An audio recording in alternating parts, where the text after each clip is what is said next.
أنا لما dhaggeeffachuuf deemtu tun garaa si gubdi si aarsitillee hiriyaa kee akka ati hin amanne si goote.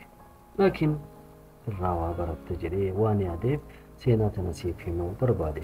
Seenaan ammoo seenaa dhugaatii seenaa biyya Morookoo keessatti raawwatamte. Tole.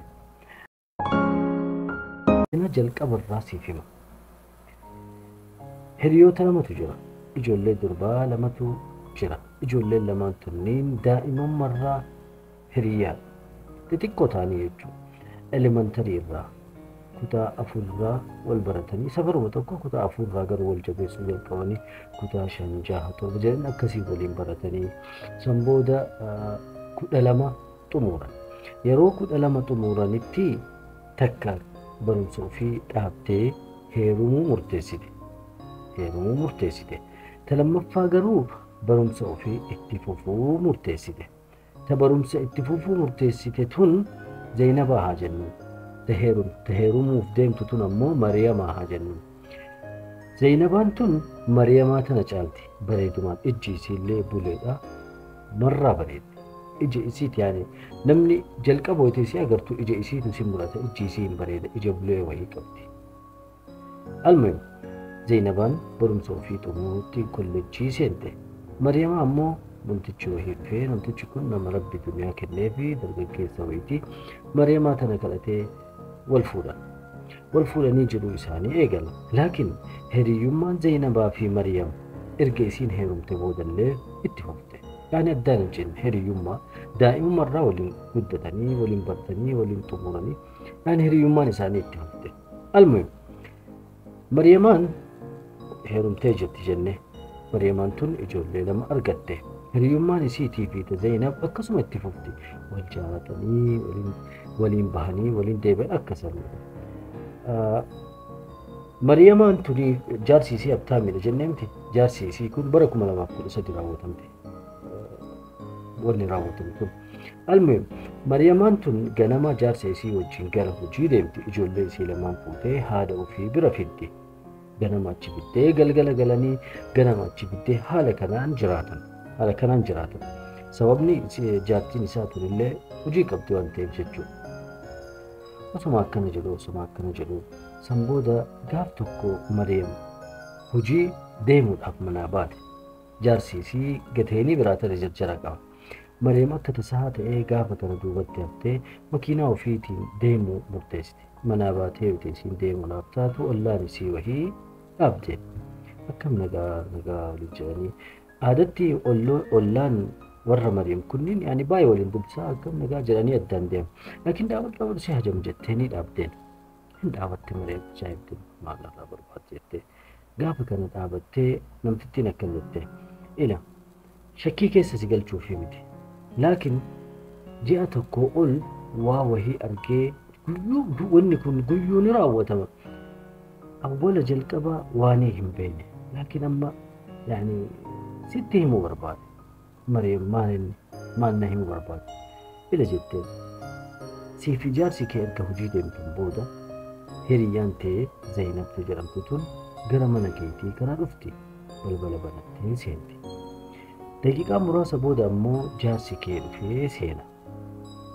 San booda erga ati hojiidhaa galuuf yeroo ati taatutti jarri lamaanuu bahanii taa'anii jetteen. Maal jechuu barbaaddee jetteen. Ila wallaahi ani jaarsi keessi ganaa jirallee siin jechuun barbaadu. Laakiin gochi kun ji'a tokko ol raawwatama. Isiin dhuftee seenti inni daqiiqaa muraasa booda dhufee seena. Wanta seenan ammoo harka wal qabatanii san booda isiin taaksii qabattee deemti. Inni makiinaa ofiitiin deeme. Gochi kun ji'a tokko ol raawwatamaa bahe jetteen. Mariyam wantaatu wallaalte. Maraachuu malee humaa hin hafne.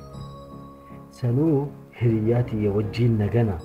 Hiriyyaan tiyya ammoo akkamitti hayyamamtuu taatee jaarsa kiyya wajjiin waan kana raawwachiftee ibiddi itti qabate.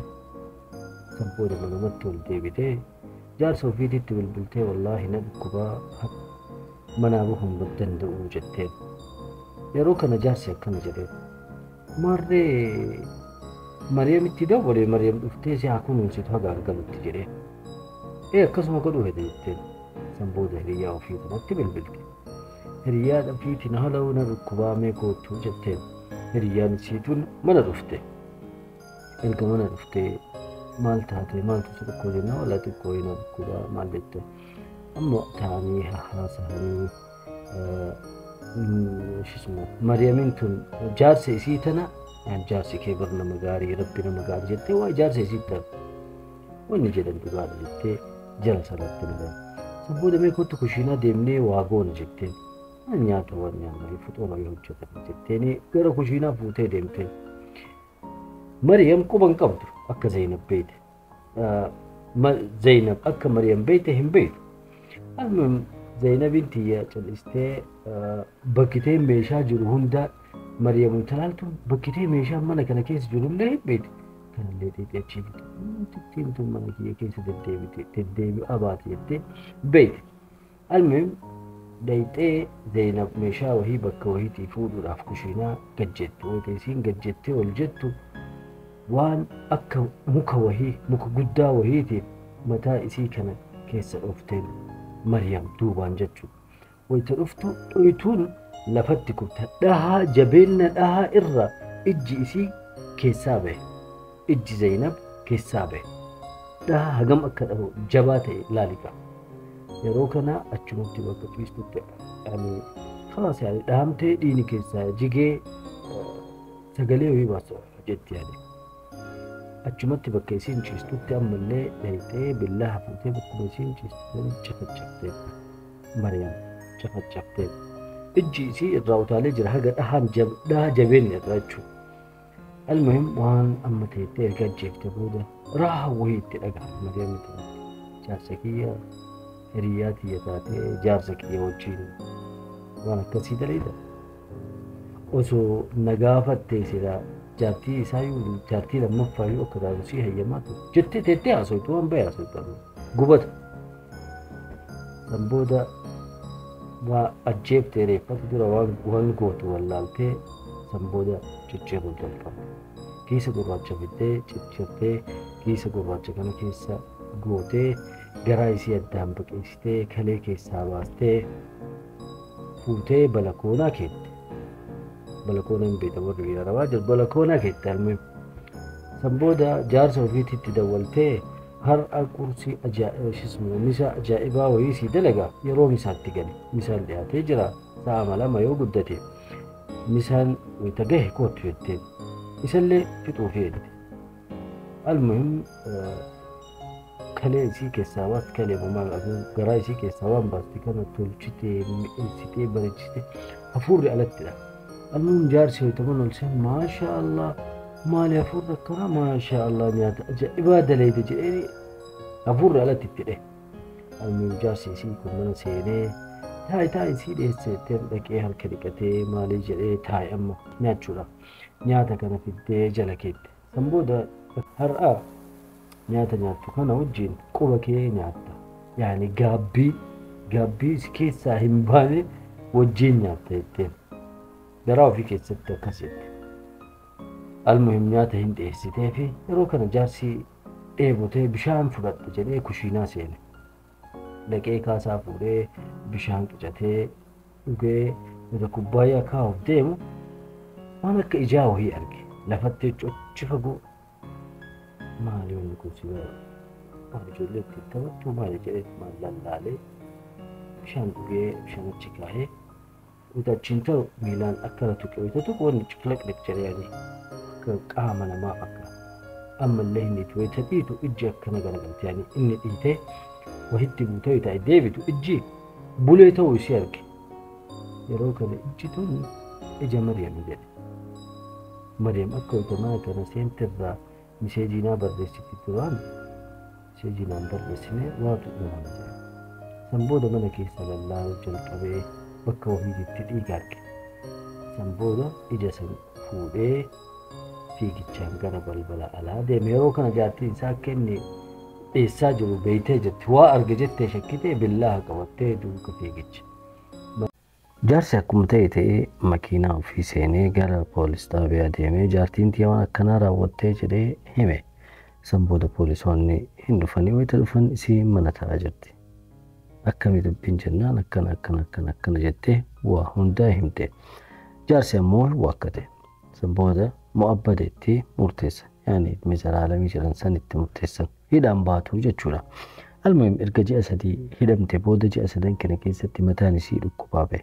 Maaliifi akkamitti jaarsi kiyya lubbuudhaan jiraata haga har'aatti jettee waanuma kana yaadaa oolte.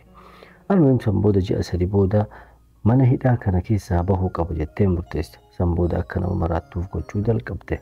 Girgiddatti buustii, hidhamtoota tumtii, poolisii mana hidhaa san keessa dalaguu tumtii, harka kana uf qalti girgiddaatti faayidaan waan maraattuun gootu yaani namtittiin tun fayyaa hin qabdu haga jedhan takka gocha akkasii san raawwatu. Yaani waan namni hin goone goote.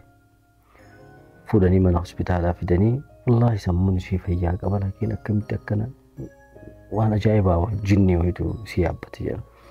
Almuhim fuudhanii bakkitee hospitaala warra dhukkubsattuu mataa dhukkubuu fidan. Ji'a tokko teettee waa hunda qorattee san booda warroonni achi keessatti qoratanillee lash jedhaanii jira. Fayyaa jirti asii baasaatii warra yaani fayyaa jirutti makaa jedhanii bakka wayiitti makanii akka barbaaddetti gibbii keessa deemti. Almuhim gaaf tokko doktorittiin waamteen doktorittii tanatti ol seentee wajjin haasa'u akkamsi jira amma gaafii adda addaa gaafatte. Doktorittii tana akkuma goote doktorittii tana waa wahiitiin waraantee ajjeefte. Uffata doktorittii tana gubbaarraa haga jalaatitti godhatte. Waan akka sikiinaa wahiitu jira akka doktoroonni fayyadaman isa fudhattee doktorittii tana erga ajjeeftee booda qabdeettee akkuma nama doktoraatitti achi keessaa baatee ofirraa tarte.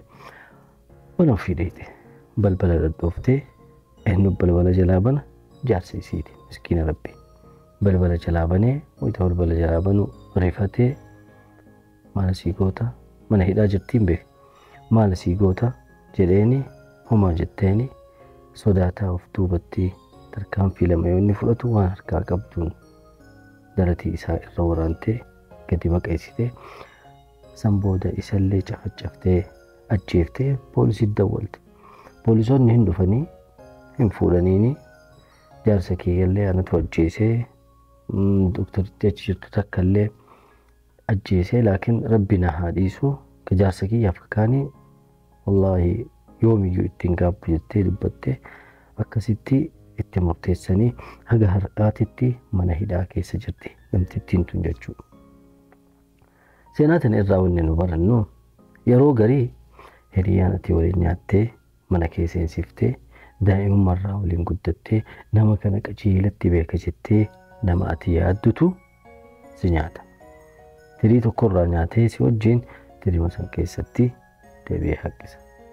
Akkasuma jaarsa kiyya, abbaa warra kiyyaa, abbaa ijoollee kiyyaa kaani waa hunda itti amanu. Inni waa hunda natti amanu. Isumatu si nyaata. Gabaabinatti rabbiin hiriyyaa akka mucattii tanaa namarraa haa qabu. Ta waliin nyaatanii deebitee nama nyaattu. Jaarsa manatti nama galfatee ta biraa ari'u rabbi sinirraa haa qabu. Nagaatti akka warraa hubattan abdii qaba. Nagaatti.